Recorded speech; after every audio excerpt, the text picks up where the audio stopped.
Welcome back to Success as a Real Estate Agent.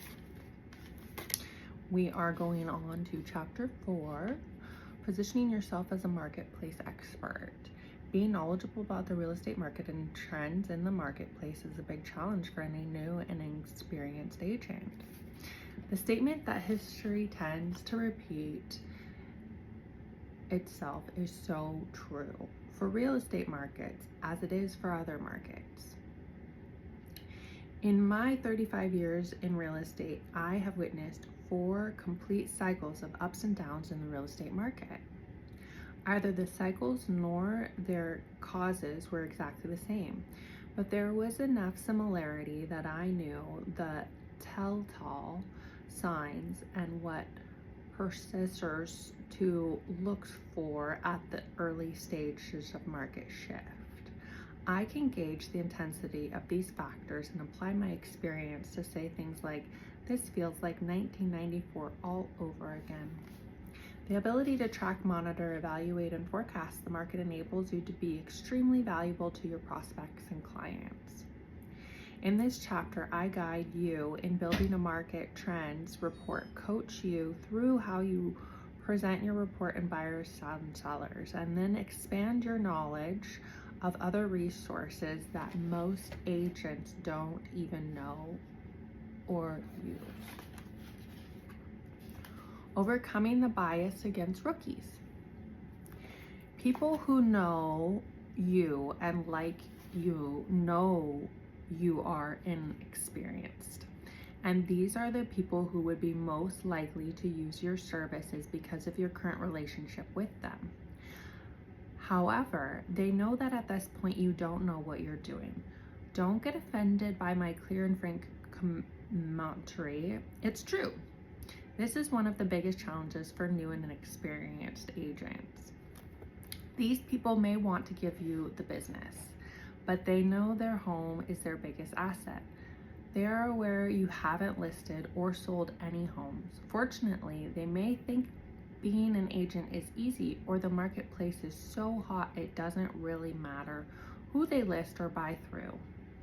You have to do more than hope and pray for potential clients to overlook your inexperience though. That's not a good business strategy for success. My perspective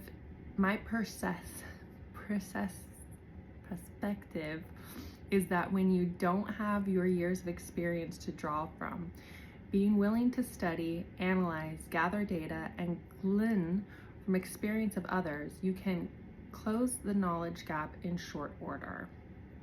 Let me share a few tips and strategies to overcome your being new or inexperienced so people will be more likely to do business with you. Taking advantage of other people's experiences. The most effective and efficient way to learn is through other people's experience, or what I call OPE. OPE enables you to shorten the learning curve and avoid common mistakes. For example, making an investment in this book and the time to read it is an exercise in OPE. I have made thousands of mistakes in the last 35 years in the real estate industry. I have encountered tens of thousands more made by agents, brokers, team leaders, team agents, and brokerage executives in our coaching and training programs.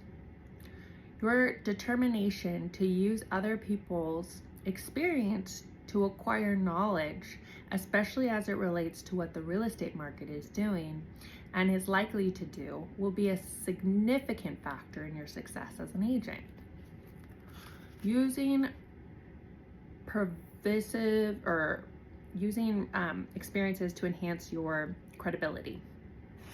Whether you are just out of college, transferring from another career, or stay-at-home parent getting back in the workplace, you have experiences and skills that you have collected and perfected along your journey that you can apply to a career in real estate. For example, if you've been involved in customer service jobs, you might be new to real estate, but you're not new at solving problems or providing outstanding customer service to clients and customers.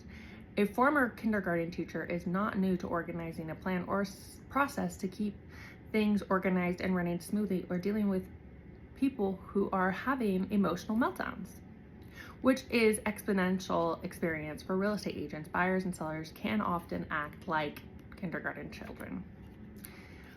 Review your skills and habits for previous occupations and experiences. Write them down. What do you believe you're good at that is applicable to real estate sales? What makes you unique despite being new to this career? What benefits could a buyer or seller expect to realize from your previous experience? You need to create your list of experiences and then align them with the services of real estate agent. Bring everything together by crafting a few phases or a dialogue to sell your services. Leveling the playing field with your market knowledge. Here's some good news. Studying the real estate market and gathering data and information can quickly help you communicate like an experienced agent. Using data in your social media posts, emails, texts, and conversations can quickly elevate you out of the new category. It will also raise your level of self-confidence. When your confidence goes up, your competence goes up as well. When an agent says, I believe, or I feel like, the market will appreciate in value that you're not creating a large volume of trust and goodwill.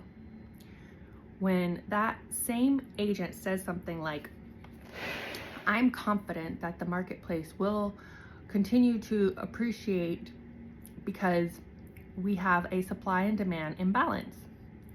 We have less than 2 months supplies of homes on the market.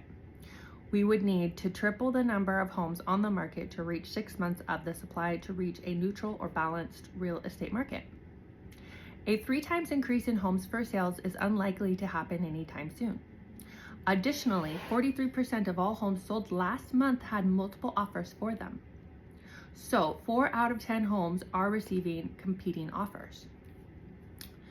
They're really backing up their predictions with data.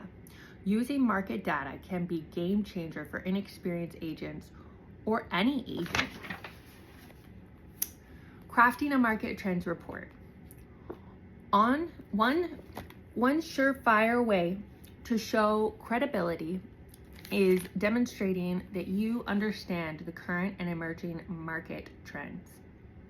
You need to understand the economic influences of your region and how that will influence the marketplace now and in the future. The cornerstone of knowledge and expert forecasting of trends in any real estate market is a local market trends report. This report shows an inventory of homes for sale and the pool of buyers going pending on properties. The report includes a series of simple calculations that show absorption rate or remaining months of inventory. So you and your clients can now, whether your market is experiencing a buyer's market, seller's market, or a neutral market, and is stable or shifting to different market positions. Using your MLS or Board of Realtors already produces, before investing a couple of hours a month building your own market trends report, first check to see if your local brand of realtors or MLS complies accurate reports. I have found that most do something in this order but are not as comprehensive or may not be packaged in a manner that is easy to use. You might need to message the data into a more vulnerable format or add graphics to be more visual, stimulating, or consumer friendly. Most multiple listing services commonly provide geographically based reports for all price points. You need price segmentation or price bonding as well. Some of the information should track on an ongoing basis includes, is the number of homes sold going up or down or remaining the same? This can indicate the pool of buyers in the marketplace. That would be the demand of the side of the supply-demand acquisition, or by how much, what is the comprehension year to date and year over year? Is the total volume increasing, decreasing, or remaining the same? This can indicate the niche in the market that is most robust. Evaluate the number of listings taken. Remember that real estate is influenced by supply and demand. Have restricted supply, which is also nationwide on the time of writing. The probability is that prices will continue to increase. Is the number of homes for sale up or down or remaining the same? Very good inquisitive questions. And that is enough for today of More from Real Estate. Thank you.